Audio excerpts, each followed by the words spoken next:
أقم الصلاة لدلوك الشمس إلى غسق الليل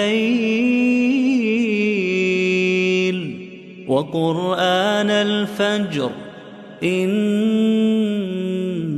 قرآن الفجر كان مشهودا ومن الليل فتهجد به نافلة لك عسى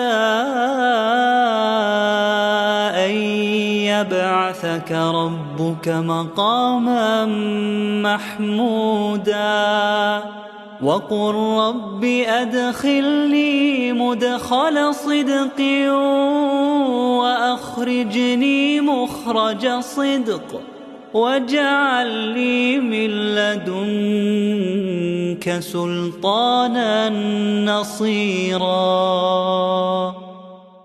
لا يزال الخير حيا لا يزال، إن في الدنيا سلاما واضلا.